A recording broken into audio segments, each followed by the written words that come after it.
Hey, everybody, welcome back to Contest Prep University. I'm Joe Klemczewski with Adam Atkinson. Today, we're going to talk about the entire perfect flow to the pump up process backstage.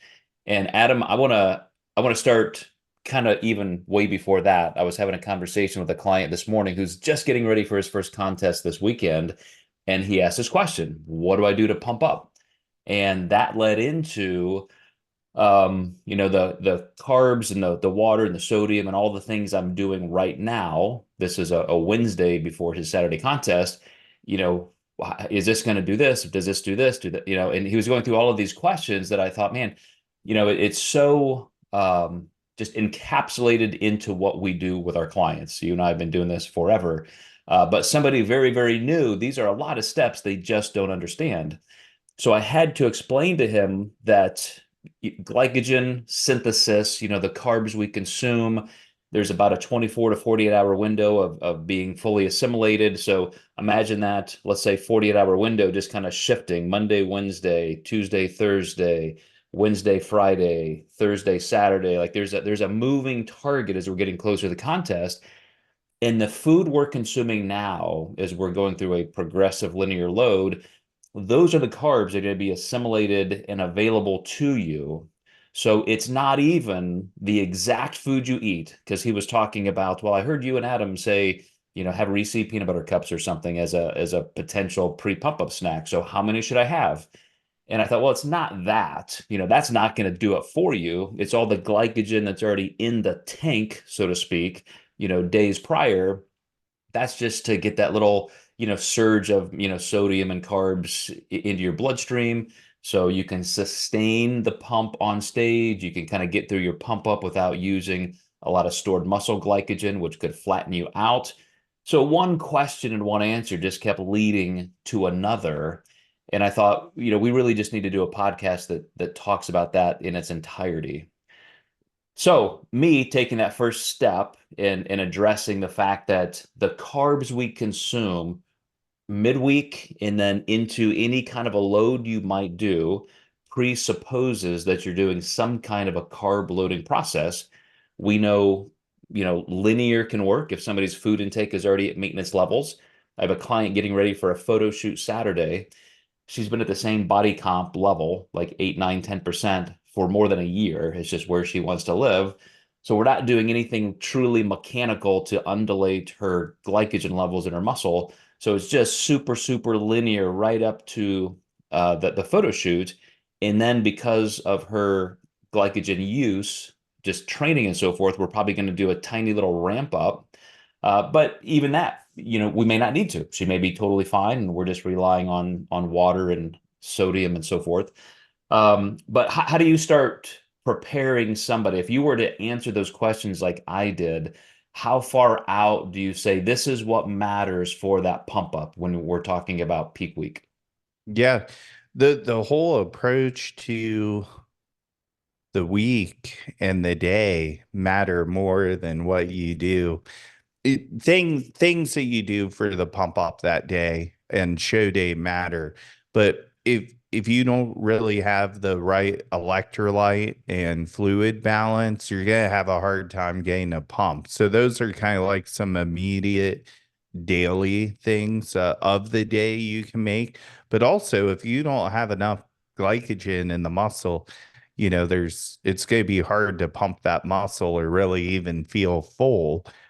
So, we all dream of that like skin stretching pump if you're in bodybuilding. Like I'll preface that, when you see these big bodybuilders, there's going to be a little bit more extreme changes that occur. Actually, one of the benefits to my eyes with you mentoring me in peak week, I would have never had a Martin Daniels work with me who I could peak. I mean, you could literally see every tissue on that guy as you peaked him.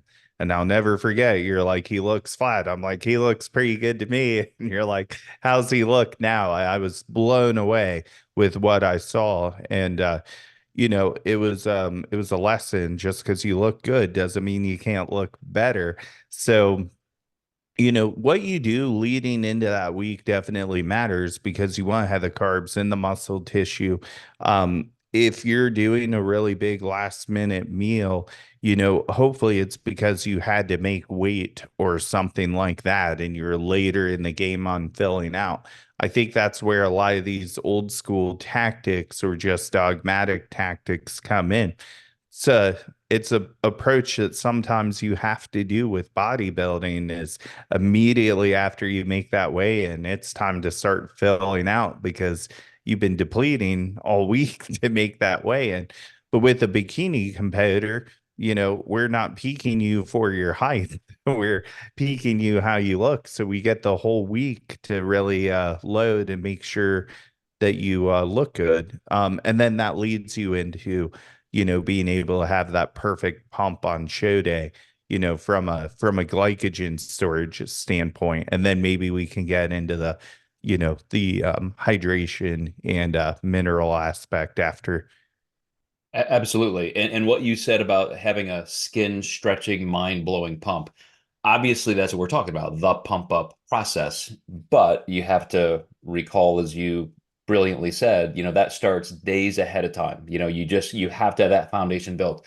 And I'll give you an example, a coach that I have mentored on the business side. So she's a coach, she's also a competitor and a really, really good one. She was using a coach she's worked with for a long time for a contest this past weekend, and she won her class. She looked great. And I was going through her feed to look at her photos because I wanted to congratulate her. I saw a photo 3 days before, and she took a selfie, and her shoulders were just so full and grainy, and just you could not imagine her in a fuller, better, quote, drier state. Then I look at her photos from contest day, and she's only about 80% that full. And so I brought it up to her. And, she initially thought maybe I was being critical of her coach. And I said, no, no, no, don't misunderstand me. Like, I'm not in the flow of what you guys did. I have no idea. There are all kinds of variables. And, I can only retrospectively tell you what I'm seeing. And I know you weren't as full. What you could have done better, could be a lot of different things. And that's my whole point. I'm not here to dissect what she could have done better, just the fact that we all want to pick out that day that we've looked our best. We're at the gym, we take those selfies, and it's just unbelievably great. How can we reproduce that the day of the show? How can we reproduce that the minute you're walking out on stage? So, I would assume for her, obviously, if you're not quite as full, the one thing you can say is there wasn't as much water being held in the muscle tissue. So, did she not have enough water, period? Did she not have enough glycogen to hold it? Did she pump up too long backstage? Had she been on her feet all morning and was just feeling tired and unable to actually hold that pump, lymphatic drainage and all of that? There were all kinds of reasons, maybe just not enough sodium acutely to draw that water into the muscle cell. So so moving toward all those variables that you just mentioned, one of the things that you and I agree on is we want to have all of the glycogen in the bank, in the muscle tissue by Friday evening, Saturday morning. You're not going to force a ton of carbs in on contest morning and expect to look full. If anything, you're just going to spill over and look a little softer. You can only digest and absorb so much, and that assimilation process is just starting at that point, won't be complete until Sunday or Monday, which of course is when everybody says, "Oh my gosh, I wish I would have looked like this on, the stage." So having the glycogen there is just something that has to happen. But that next step, which is you wake up, maybe you're going to be on stage in 2 or 3 hours, maybe not for 8 or 9 hours. How do you make sure with the food, the minerals, as you said, electrolytes, hydration, that you are getting the person to the stage? Because you do a great job of this, Adam, where they are as full as they can be and they're still maintaining their tightness. So let's start with contest morning, assuming we've done everything right. What are your next steps to start the day? Yeah, always first a day photos. So fasted in the morning before meal one. I usually won't change meal one, like unless something very drastic or bad happened. which is hardly ever. Maybe someone doesn't sleep that well. I'll still usually keep that normalcy of the first meal in. And then it's about looking at that second meal, on maybe a typical show day, anywhere from, 5 to 6 to maybe 7 a.m. might be that first meal, and then 9 probably for meal two, roughly, depending on the time of the contest. But that photo at meal two, how fast is the show running? Did they switch any classes, at this point in time at the competitor meeting, when maybe we thought you were going on, last, they are behind on makeup. So now they're moving men's physique earlier. So the makeup artists have time. These changes happen on show day all the time. And, you can create the perfect plan, and, you really need to be coached through the process. But as those changes or as those pictures are coming in, you're asking questions.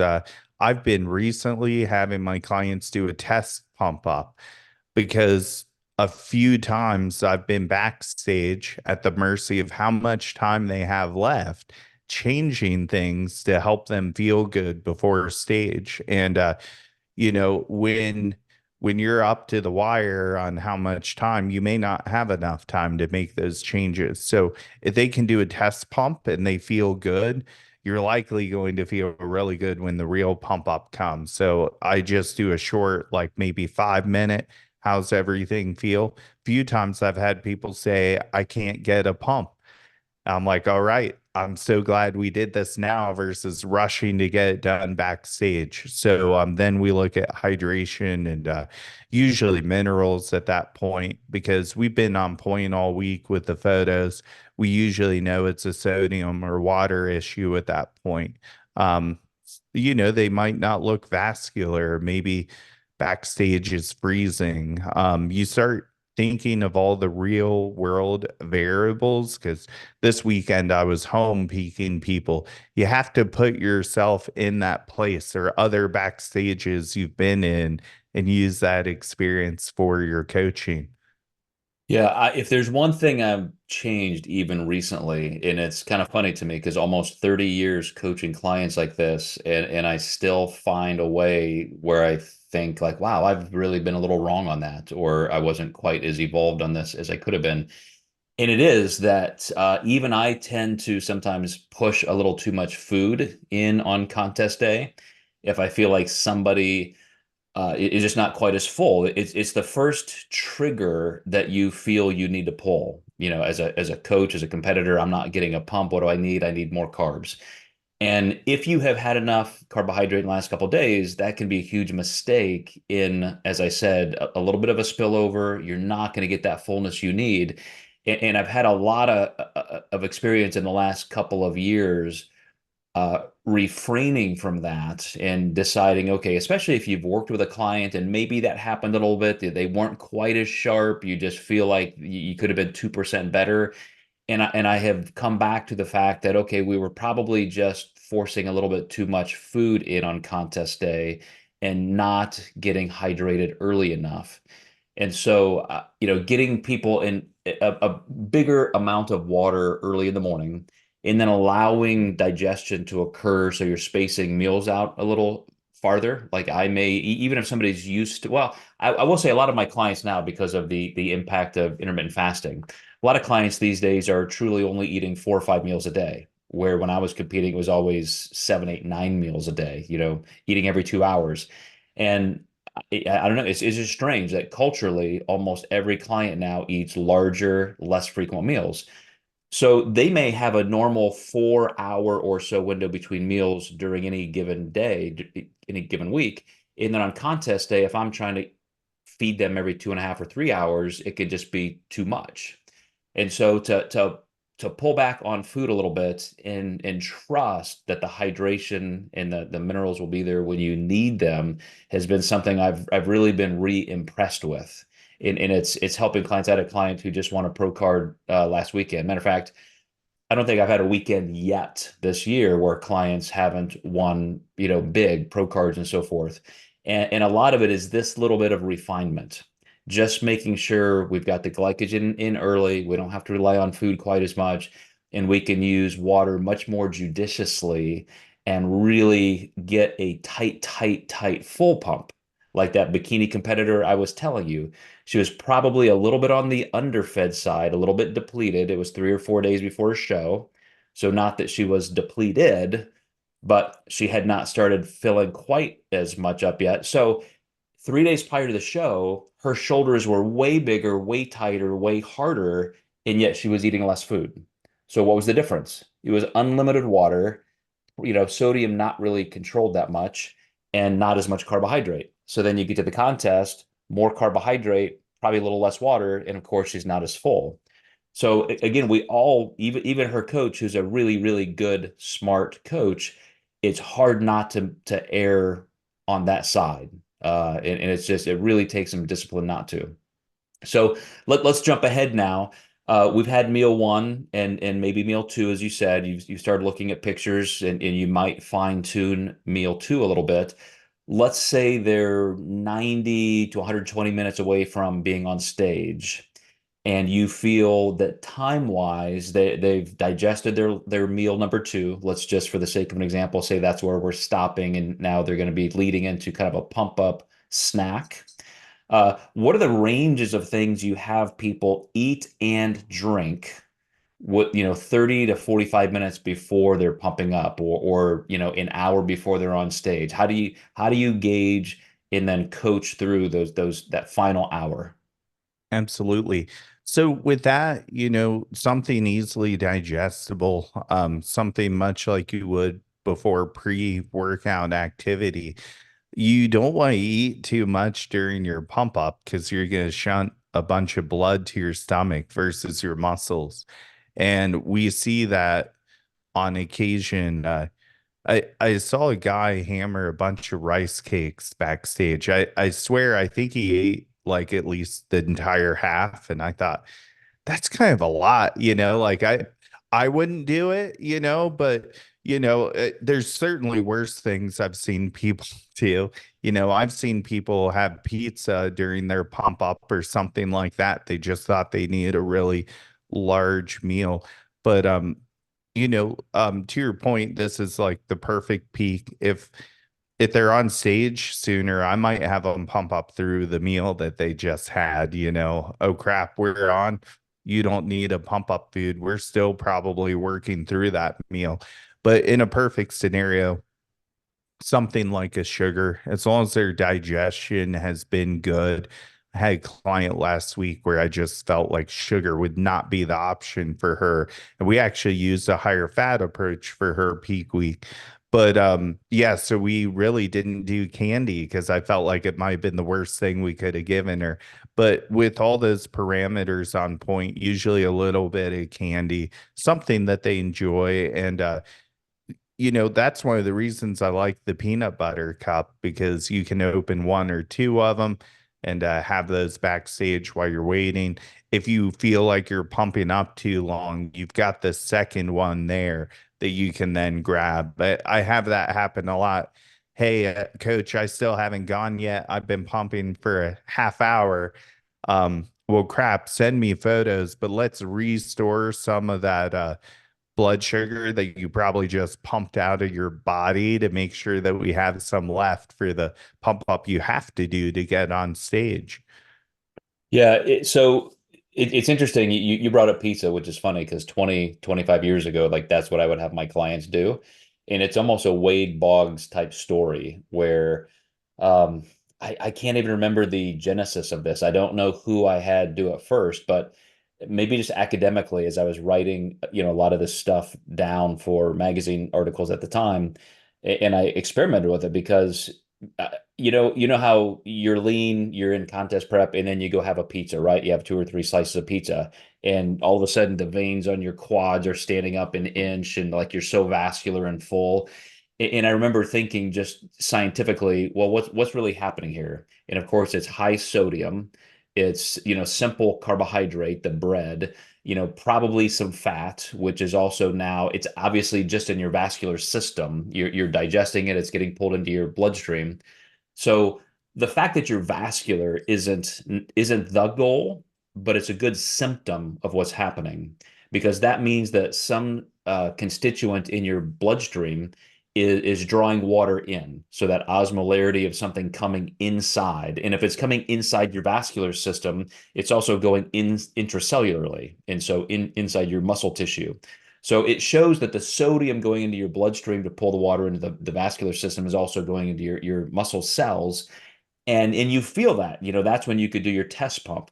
So I always thought, okay, that's great. High sodium, good amount of fat, a little bit of carbohydrate, like what a perfect meal. So I would have people dragging pizza to their pump ups. And then I got to the point where, what if somebody's gluten intolerant or it's just not enough? As you said perfectly, I love this. If you just had a meal an hour and a half ago or 2 hours ago, you do not need a pump up food source, like maybe just water, maybe a little Gatorade, something like that.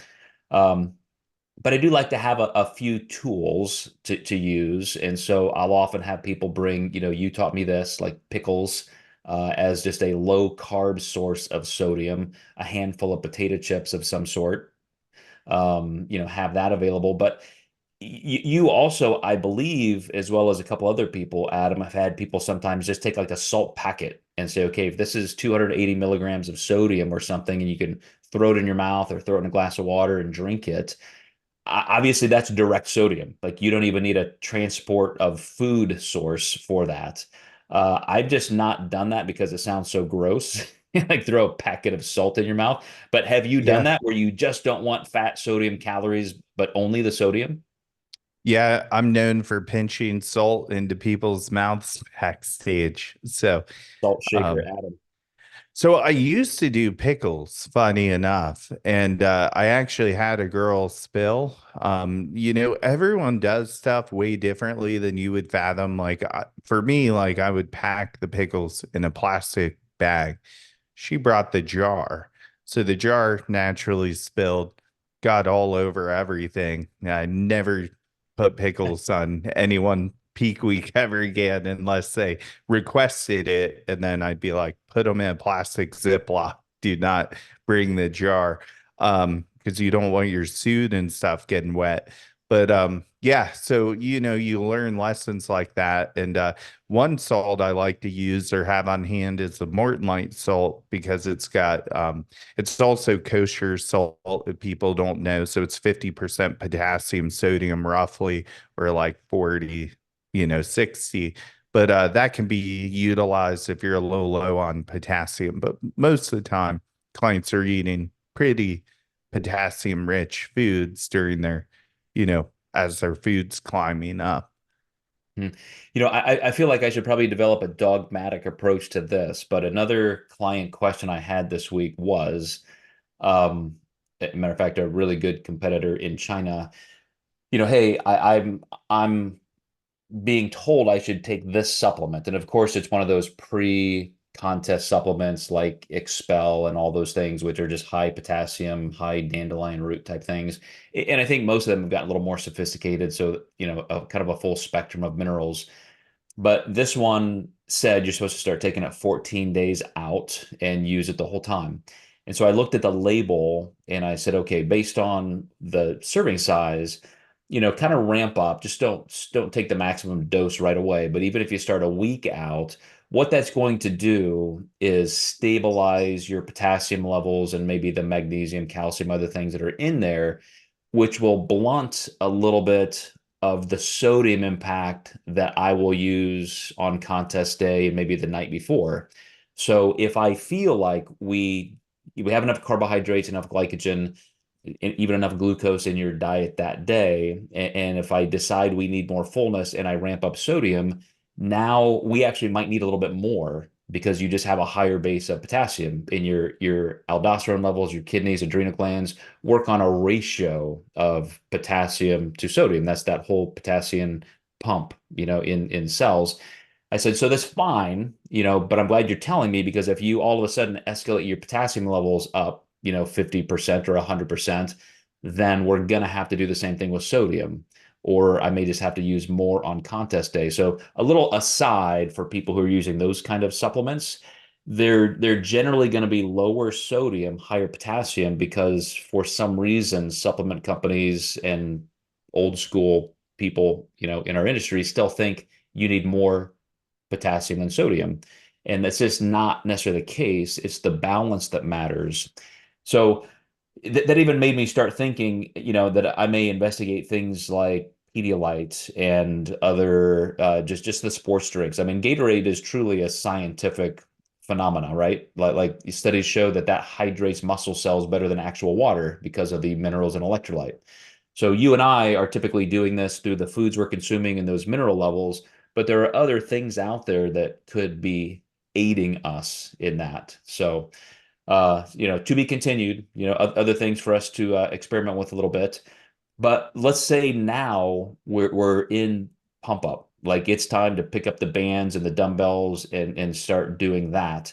Is that a time when you start increasing water, or is it still like you've kind of got a certain amount measured out for the day and you want them to do that? Or do you feel like, as you're warming up, you really need to make sure that hydration is being increased as you're walking onto the stage?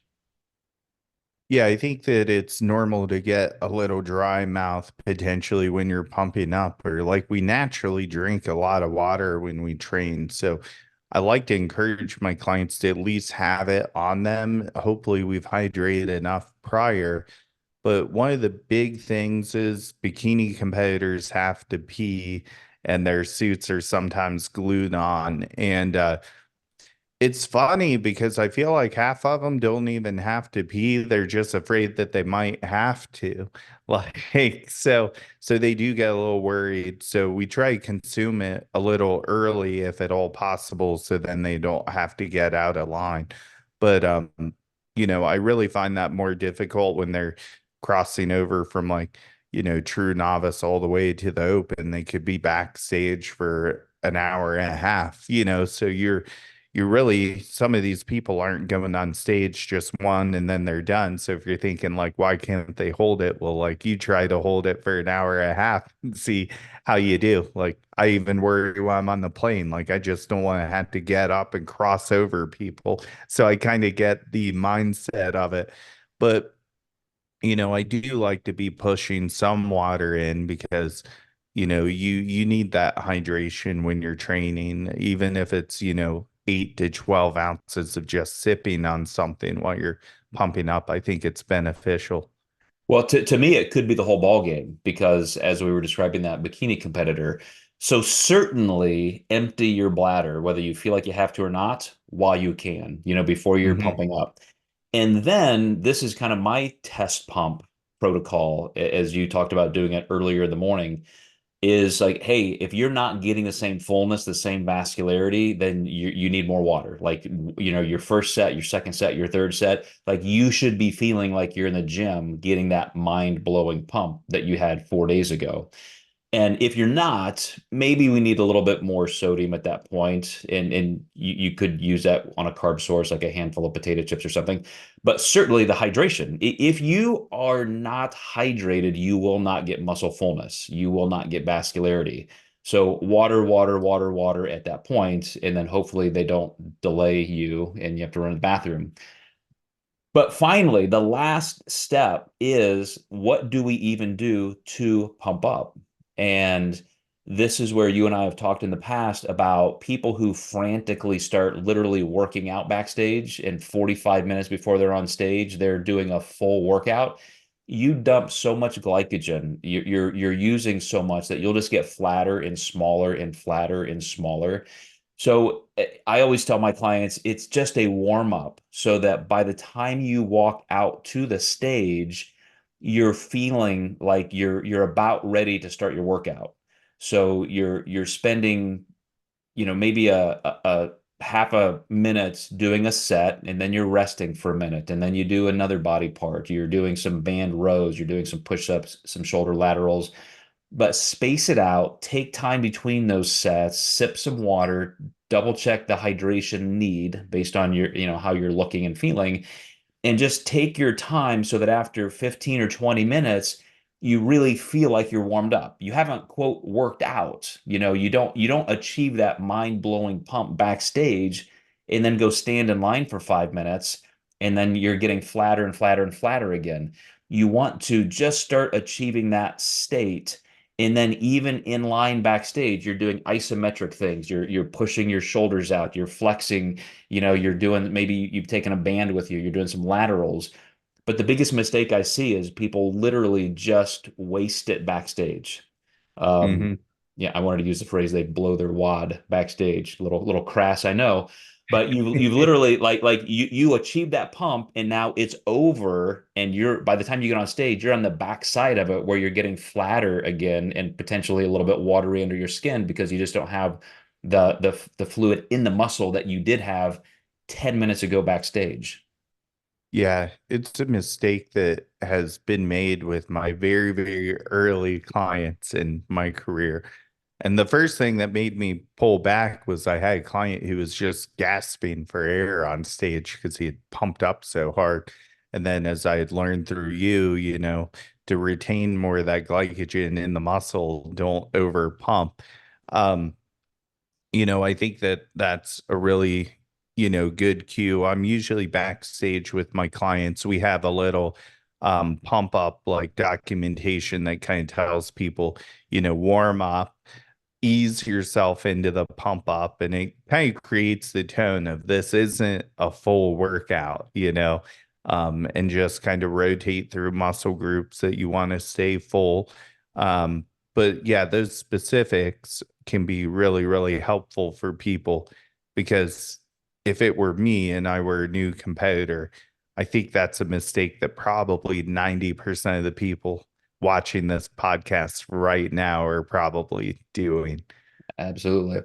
All right. Well, that's a lot to digest, pun intended, for you guys who are watching and listening. Make sure you ask any questions you have in the comments. If you watch this on YouTube, or you can message us directly wherever you see this, because it's hopefully a conversation starter with a lot of loose ends. I know we can't cover every single nuance in this, but another place that we can, if you guys are not yet Contest Prep University D1 Club members, we have a group where for $3 a month you can join. You're in this private group with Adam, Austin Kiergaard, even Dr. Jen Souders, our medical director, are facilitating conversations. And those members, Contest Prep University D1 Club members, literally ask us these questions. Hey, I've got a contest this Saturday. What about this? What about this? And even though they may not be clients of ours, they're getting that kind of interaction from us. So great way to have a nice community of support if you don't have that. So let us know. We can send you the information on that, and we will see you guys next time in Contest Prep University.